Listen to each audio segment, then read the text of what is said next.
ওং নমো ভগবতে বাসুদেবায়। জয় শ্রীকৃষ্ণ। রাধে রাধে। বন্ধুরা, শ্রাবণ মাসে শুক্লপক্ষের একাদশীকে বলা হয় পবিত্র রূপণী একাদশী বা পুত্রদা একাদশী। এই বিশেষ দিনে ভগবান শ্রী বিষ্ণুর উদ্দেশ্যে সুন্দর সুতো বা রেশম দিয়ে তৈরি পবিত্রা পৈতা বা মালা অর্পণ করা হয় বলে একে পবিত্র রূপণী একাদশী বলা হয়। একদিন মহারাজ যুধিষ্ঠির ভগবান শ্রীকৃষ্ণকে জিজ্ঞাসা করলেন, হে মাধব, শ্রাবণ মাসের শুক্লপক্ষের একাদশীর নাম কি, তা কৃপা করে আমাকে বলুন। শ্রীকৃষ্ণ মৃদু হেসে বললেন, হে রাজন, এই একাদশীর নাম পবিত্র রপণী একাদশী বা পুত্রদা একাদশী। এই একাদশীর সবচেয়ে বড় মহিমা হলো সন্তান প্রাপ্তি। পৌরাণিক কাহিনী অনুযায়ী রাজা মহজিৎ প্রচুর ধন সম্পদের অধিকার হওয়ার সত্ত্বেও নিঃসন্তান ছিলেন। পরবর্তীতে মহর্ষি লোমসের নির্দেশে তিনি প্রজাদের নিয়ে এই পুত্রদা বা পবিত্র রোপণী একাদশী ব্রত পালন করেন এবং শ্রীহরির কৃপায় এক সর্বগুণ সম্পূর্ণ পুত্রের পিতা হন। যে সকল দম্পতি সন্তানের আকাঙ্ক্ষা করেছেন তাদের জন্য এই ব্রত কল্পতরুর মতো। মানুষের জীবনে জ্ঞাত বা অজ্ঞাত সারে অনেক ভুল বা পাপ হয়ে থাকে। নিষ্ঠা ভরে এই ব্রত পালন করলে পূর্বজন্মে ও এই জন্মে করা সমস্ত পাপ থেকে মুক্তি মেলে। এটি আত্মশুদ্ধির এক চমৎকার উপায়। এদিন ভক্তি ভরে ভগবান বিষ্ণু আরাধনা করলে সংসারে শ্রীবৃদ্ধি হয়। শ্রীহরির পাশাপাশি মা লক্ষ্মীর আশীর্বাদে অর্থনৈতিক সংকট কেটে যায় এবং পরিবারে সর্বদা শান্তি ও সমৃদ্ধি বিরাজ করে। জাগতিক সুখের পাশাপাশি পারমার্থিক কল্যাণের জন্য এই ব্রত অতুলনীয়। ব্রত শেষে ভক্তের যাবতীয় মোহ দূর হয় এবং অন্তিমে তিনি বৈকুণ্ঠ ধাম বা মোক্ষ লাভ করেন বলে শাস্ত্রের উল্লেখ রয়েছে। এই ব্রত পালনের দিনটিতে অহিংসা, সংযম এবং ভগবানের নাম জপ করার বিধান রয়েছে। এর ফলে মনের অস্থিরতা দূর হয়।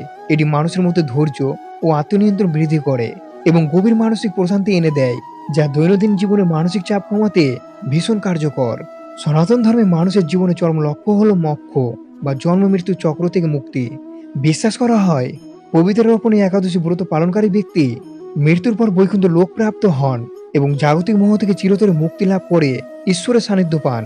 বন্ধুরা, এই পবিত্র রোপণী একাদশী কিভাবে পালন করবেন এবং নিয়মাবলী কি রয়েছে, এই ব্রতের সময়সূচি কি রয়েছে, অর্থাৎ এই একাদশীর ফলে ভক্তদের কি কি লাভ হয়, এই একাদশী ব্রত কথা ও পৌরাণিক কাহিনীটি কি রয়েছে, এই একাদশীর দিন কি কি করা উচিত নয়, সবকিছু নিয়ে এই ভিডিওটিতে আলোচনা করব। ভিডিওটি খুবই গুরুত্বপূর্ণ হতে চলেছে। আপনারা শুরু থেকে শেষ পর্যন্ত ভক্তি সহকারে শ্রবণ করিবেন। সন্তান লাভের জন্য এই একাদশী কতটা গুরুত্বপূর্ণ। সনাতন ধর্মে একাদশী ব্রতকে সর্বশ্রেষ্ঠ ব্রত হিসাবে আখ্যায়িত করা হয়, কিন্তু শ্রাবণ মাসের শুক্লপক্ষের এই একাদশীর একটি বিশেষ মাহাত্ম্য রয়েছে। এর নাম পবিত্র রোপণী বা পুত্রদা একাদশী। যে সকল দম্পতি দীর্ঘদিন ধরে সন্তান লাভের আশায় ব্যাকুল হয়ে থাকেন তাদের জন্য এই ব্রত যেন সাক্ষাৎ কল্পতরু। যারা সন্তান লাভের জন্য এই ব্রত করবেন তাদের স্বামী স্ত্রী উভয়কেই একই সঙ্গে কিছু বিশেষ নিয়ম নিষ্ঠার সাথে পালন করতে হবে। একাদশী আগের দিন অর্থাৎ দশমীতে সূর্যাস্তের পর অন্ন গ্রহণ করা উচিত নয়। ওই দিন পেঁয়াজ, রসুন, মসুর ডাল ইত্যাদি বর্জন করে সম্পূর্ণ সাত্ত্বিক আহার গ্রহণ করতে হবে এবং ব্রহ্মচর্য পালন করতে হবে। একাদশী দিন খুব ভোরে ব্রাহ্ম মুহূর্তে উঠে স্নান করে শুদ্ধ বস্ত্র পরিধান করতে হবে।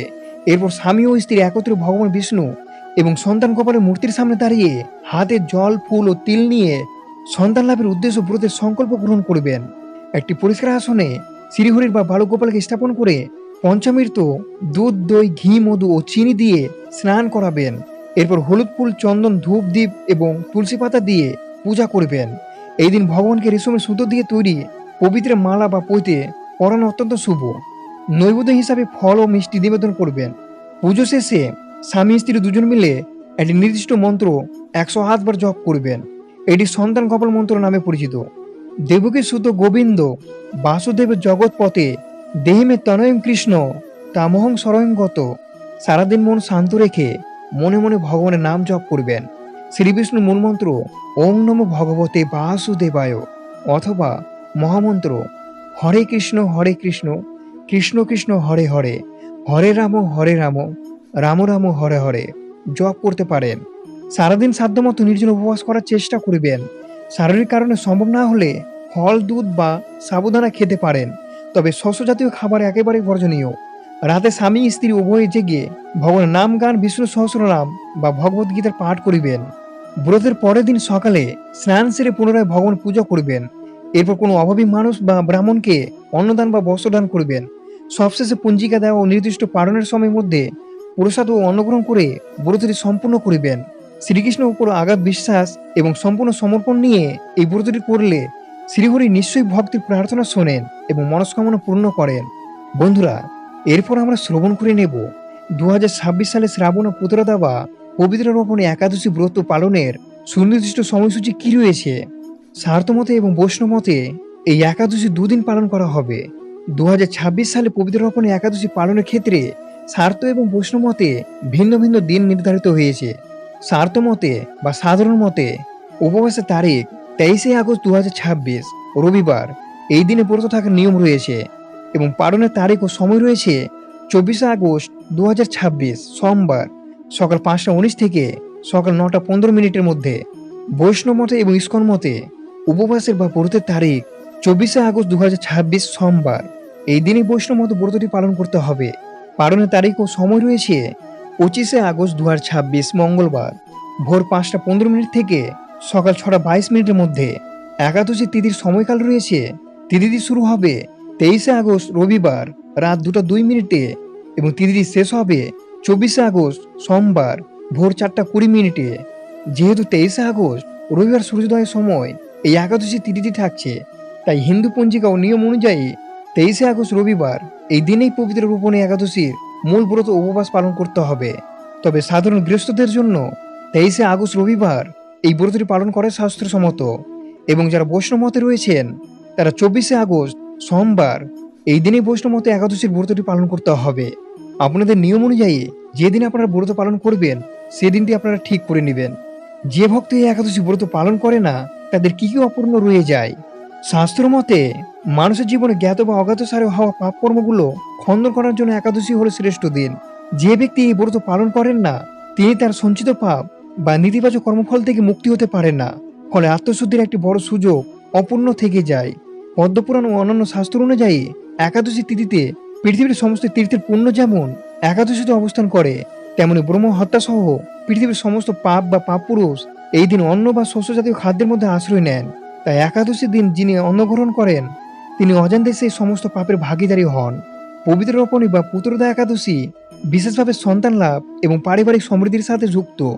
এই দিন ব্রত পালন না করলে বা শ্রীহরির আরাধনা থেকে বিরত থাকলে পারিবারিক জীবনে শান্তি ও সুযোগ্য সন্তানের লাভের ক্ষেত্রে পারমার্থিক আশীর্বাদ থেকে মানুষ বঞ্চিত হন বলে বিশ্বাস করা হয়।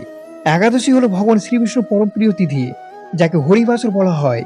এই দিনটি জাগতিক চিন্তা থেকে দূরে সরে এসে পরমাত্মার সাথে যুক্ত হওয়ার দিন।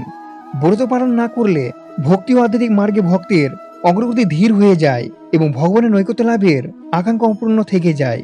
বলা হয় হাজার হাজার বছর তপস্যা করলে বা অশ্বমেধ যজ্ঞ করলে যে পুণ্য লাভ হয়, ভক্তি ভরে একটি একাদশী ব্রত পালন করলে তার চেয়েও বেশি পুণ্য অর্জন করা যায়। ব্রত পালন না করার অর্থ হলো এই বিশাল আধ্যাত্মিক সম্পদ বা অক্ষয় পুণ্য অর্জন থেকে নিজেকে সম্পূর্ণভাবে বঞ্চিত করা। বন্ধুরা, এরপর আমরা শ্রবণ করে নেব এই একাদশী ব্রত কথাটি কি রয়েছে এবং মহিমায় কতটা। বন্ধুরা, মহারাজ যুধিষ্ঠির একদিন পরমেশ্বর ভগবানকে শ্রীকৃষ্ণকে হাত জোর করে জিজ্ঞাসা করলেন, হে প্রভু, শ্রাবণ মাসের শুক্লাপক্ষের একাদশীর নাম কি? এই ব্রত করলে কি ফল পাওয়া যায়? দয়া করে আমার মনের সংশয় দূর করুন। ভগবান শ্রীকৃষ্ণ তখন মৃদু হেসে বললেন, হে ধর্মরাজ, এই পবিত্র একাদশীর নাম হলো পবিত্র রোপণী বা পুত্রদা একাদশী। এই ব্রত কথা শ্রবণ করলেই মানুষের অনেক পাপ খণ্ডন হয়ে যায়। আমি তোমাকে একটি প্রাচীন কাহিনী বলছি, যা মন দিয়ে শ্রবণ করো। প্রাচীনকালে মহিষুদী নামে এক রাজ্য ছিল। সেই রাজ্যের রাজা ছিলেন মহিজিৎ। রাজা হিসাবে তিনি ছিলেন দয়ালু, ধার্মিক এবং প্রজাদের কাছে দেবতার মতো।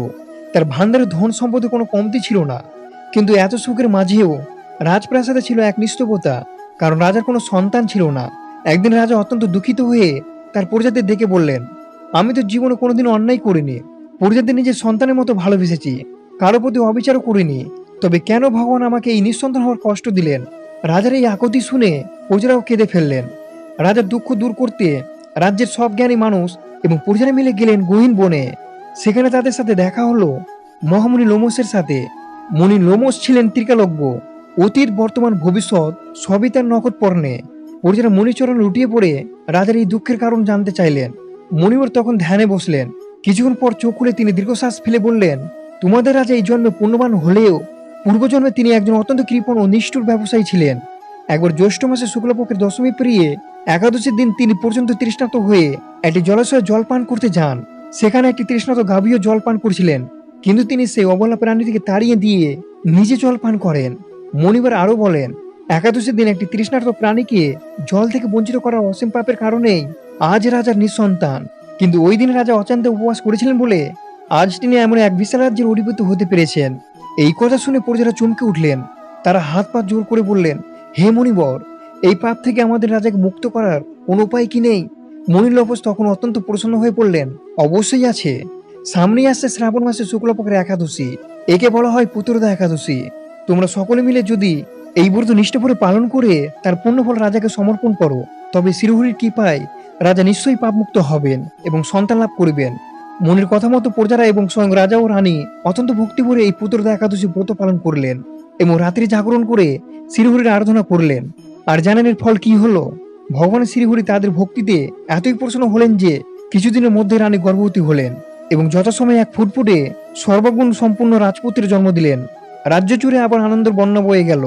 শ্রোতা বন্ধুরা, ভগবান শ্রীকৃষ্ণ শেষে যুধিষ্ঠিরকে বললেন, হে রাজন, এই হলো পুত্রদা একাদশীর অপরিসীম মহিমা।